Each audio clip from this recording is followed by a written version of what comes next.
আসসালামু আলাইকুম, welcome back to my creative English learning channel. দুই বাংলার বাংলা ভাষাভাষী বন্ধুরা যে যেখান থেকে যুক্ত হয়েছে এই মুহূর্তে ইমরুল কায়েস আবারও স্বাগত জানাচ্ছি নতুন একটি ক্লাসে। সপ্তম ক্লাসে চলে এসেছি ট্রান্সলেশনের। প্রতিদিন কিন্তু আমি একটা করে ক্লাস দিচ্ছি বন্ধুরা। আমরা কিন্তু গানে গানে আমাদের ক্লাসগুলো করার চেষ্টা করছি, কারণ আমরা জানি যে বাঙালিদের একটা কিন্তু গান আছে, প্রথম বাংলাদেশ আমার শেষ বাংলাদেশ। তো বাংলা থেকে যখন আমরা ইংরেজি করব প্রতিটা সময় কিন্তু আমাদের এটা মাথায় রাখতে হবে যে প্রথম বাংলাদেশ এবং শেষ বাংলাদেশ। প্রথম কাজই হচ্ছে যে প্রথমটা আমরা আন্ডারলাইন করে নেব, প্রথমটাই আমরা আন্ডারলাইন করে নেব এবং শেষ আন্ডারলাইন করে নেব, এবং এরপরে যা আছে সেগুলোকে আমরা এম ভি এবং টি অর্থাৎ ম্যানার প্লাস টাইমে ফেলবো। তো বন্ধুরা চলো শুরু করা দেখ। আজকের ক্লাসের প্রথম সেন্টেন্স কি দেওয়া আছে দেখো, তারা বাগানে ফুল তুলিতেছিল। বন্ধুরা খুবই মজার একটা সেন্টেন্স, তারা। সো তারার ইংলিশ কি আমরা লিখে ফেলবা দে। দে লিখলাম। এখন দে লিখে তোর বাগান লিখতে পারি না নাকি? আমি কিন্তু বারবার বলেছি প্রথম বাংলাদেশ আমার শেষ বাংলাদেশ। ফুল তুলেছিল, ফুল তুলিতেছিল, ফুল তুলিতেছিল। সো বন্ধুরা আমরা কিন্তু বলেছি যে কোনো কাজ চলমান থাকা অবস্থায় অবশ্যই ভার্বের সাথে আইএনজি যোগ করতে হবে। কোনো কাজ চলছিল, তারপরে চলিতেছে বা চলিতে থাকিবে, ভার্বের সাথে জাস্ট আইএনজি করে দেবো। আর ভার্ব কোথায় থাকে বন্ধুরা? তোমাদের বলে দিয়েছে বাক্যের শেষে থাকে ভার্ব। তো ভার্ব কি আছে? ফুল তুলিতেছিল, তুলিতেছিল। সো বন্ধুরা এখন তোলার ইংলিশ কি? ফুল তোলার ইংলিশ কি? তোমাদেরকে যদি এখন প্রশ্ন করি তোমাদের 90% বলবেনি, হয়তো বলবে যে ফুল তোলার আবার ইংলিশ কি? হ্যাঁ বন্ধুরা তোমাদেরকে এখন যদি বলি, মেয়েরা তো সবাই পারবে আমার মনে হয় যে এই ফুল তোলার ইংলিশ, কারণ তারা পার্লারে গিয়ে কী করে? ভ্রু প্লাক করে, প্লাক, ভ্রু প্লাক।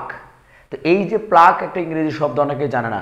এই প্লাক মানে হচ্ছে ফুল তোলা, প্লাক মানে ফুল তোলা, আর এই চুল তোলা। তাহলে চুল আর ফুল এই দুইটা তোলার ক্ষেত্রে আমরা কোন শব্দটি ব্যবহার করব বন্ধুরা? প্লাক, ফ্লাক ব্যবহার করব। দেখো দে আমরা ব্যবহার করব, ধরো লিখলাম PLUCKING। তো বন্ধুরা এখানে প্লাক ভার্বের সাথে আমরা আইএনজি যোগ করলাম কি কারণে? যে এখানে বলেছিল তুলিতেছিল মানে চলমান ছিল, তুলিতেছিল। তো বন্ধুরা কোনো ভার্বের সাথে আইএনজি যোগ ইচ্ছাকৃতভাবে করা যায় না, অবশ্যই কোনো না কোনো একটা সাহায্যকারী ভার্ব যায় ওকে আইএনজি যোগ করতে সহযোগিতা করে। সেই ভার্বটা কি বন্ধুরা? তারা কিন্তু অয়ার হবে। তারা কি? অয়ার। কি কারণে? দেখো যে ছিল কথাটা আছে, ছিল কথাটা আছে। আমরা জানি এম ইজারের পাস্ট ফর্ম হচ্ছে এম ইজ এবং আর এর পাস্ট ফর্ম হচ্ছে ওয়াজ এবং কি বন্ধুরা? ওয়ার। খেয়াল করবা এই এম ইজার এবং ওয়াজ ওয়ার।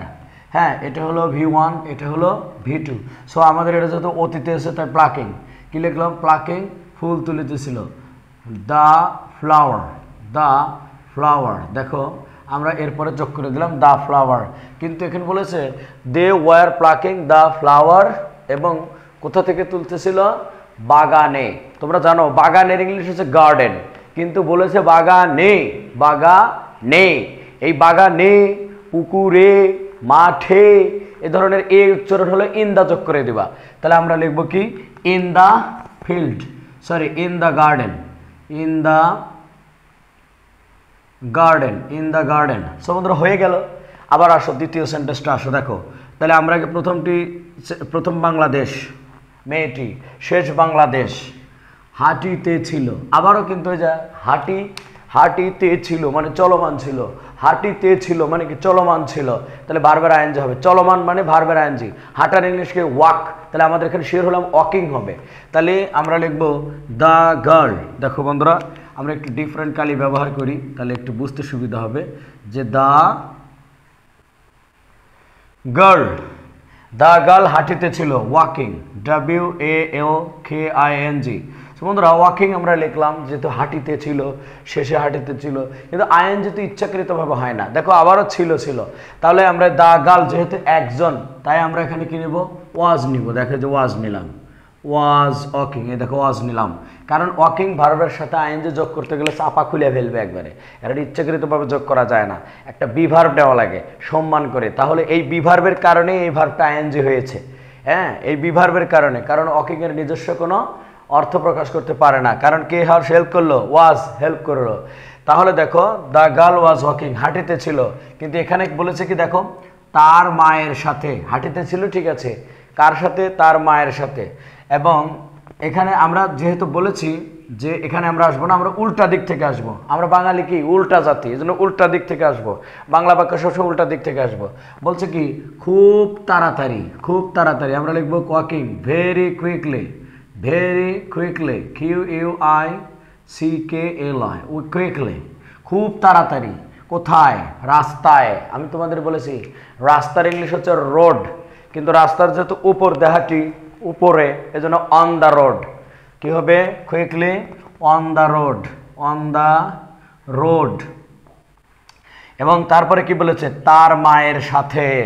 তার কার সাথে? মায়ের সাথে। সো বন্ধুরা আমরা কিন্তু উল্টা দিক থেকে আসতেছি।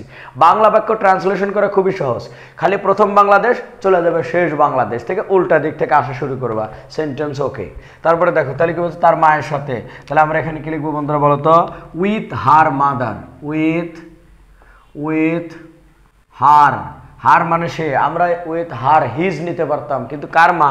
মেয়েটি, দা গার্ল, মেয়েটির মা, এই জন্য উইথ হার মাদার লিখে দিলাম। বন্ধুরা দেখো উইথ হার মাদার হয়ে গেল।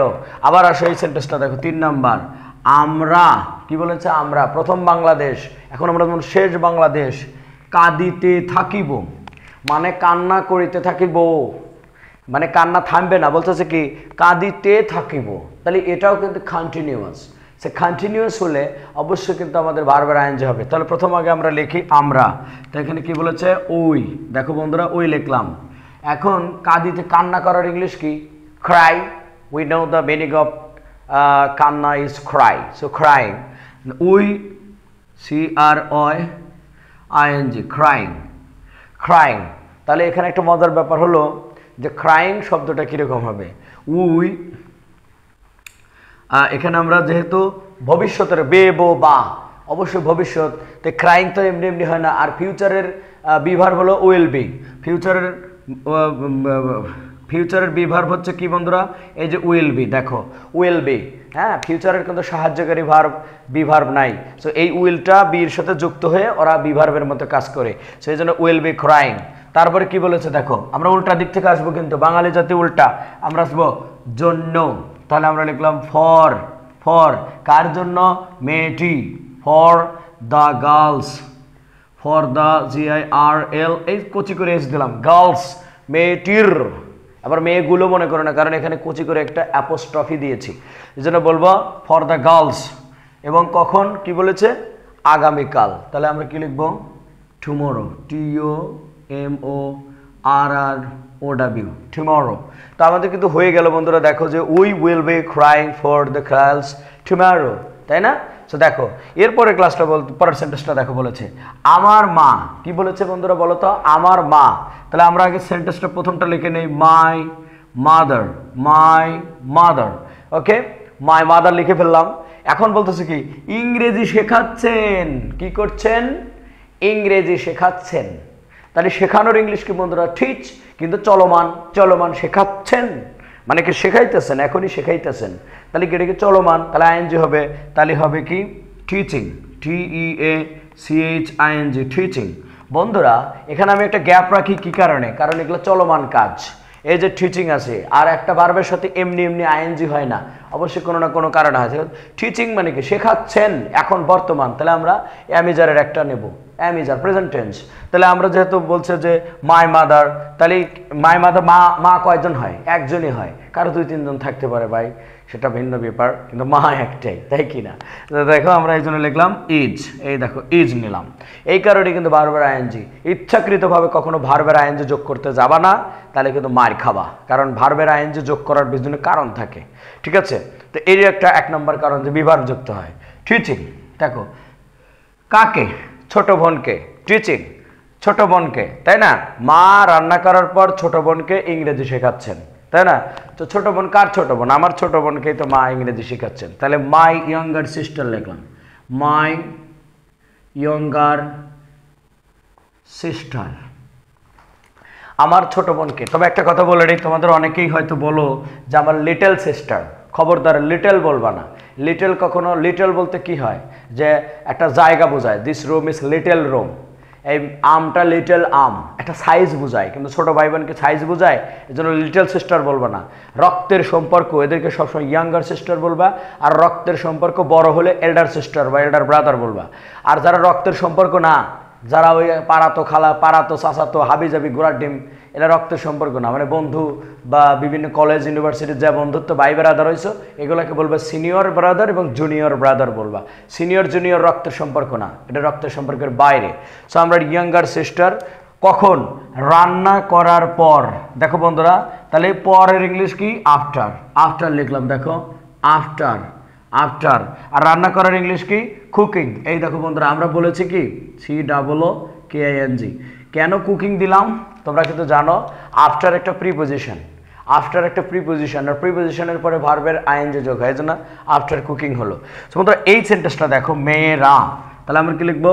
দ্য গার্লস মানে মেয়েরা। তাহলে শেষ বাংলাদেশ কি আছে? মারামারি করছে। দেখো কি বলতেছে, কি মেয়েরা মারামারি করছে। মারামারি করার ইংলিশ কি? ফাইট। তাহলে আমরা লিখবো ফাইটিং। ফাইটিং আমরা কি লিখবো বন্ধুরা বলো তো? Fighting. FIGHTING, fighting. So the girls fighting কি আইএনজি যোগ করা যাবে না? তাহলে আমরা লিখবো আর ফাইটিং। কি লিখবো? Are fighting.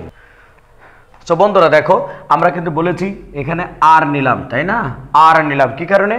এই আইএনজি ইচ্ছাকৃতভাবে হয় না। আচ্ছা ওকে, তাহলে মারামারি করছে একে অপরের সাথে। দেখো বন্ধুরা এখানে কি বলেছে? একে অপরের সাথে। এর একটা ইংরেজি ওয়ার্ড হলো ইচ আদার। ইচ আদার, দেখো এটা মানে একে অপরের সাথে। Each other. ইচ কি হবে? আদার, মানে একে অপরের সাথে। ইংলিশ হচ্ছে ইচ আদার। কোথায়? রুমের মধ্যে। তাহলে আমরা বলবো রুমের কি বলেছে? মধ্যে বলেছে। তাহলে আমরা একটু এখানে নিচে থেকে লিখি ইন দা রুম। দেখো কি লিখলাম বন্ধুরা? ইন দা রুম, রুমের মধ্যে। কিভাবে? ভয়াবহভাবে। ভয়াবহভাবে, সিরিয়াসলি, ভেরি সিরিয়াসলি আমরা লিখতে পারি। Very seriously, RIOUSLI, very seriously.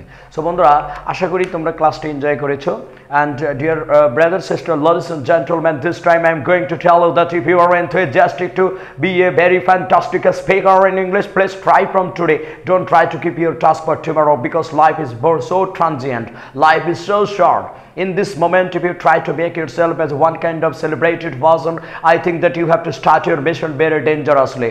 I am giving you every day a single class, and if you practice this kind of class and very as a dedicated person, if you can do this kind of task, inshallah, Allah subhanahu wa ta'ala will give you this kind of opportunity to be a kind of celebrated and famous person in the field of speaking English.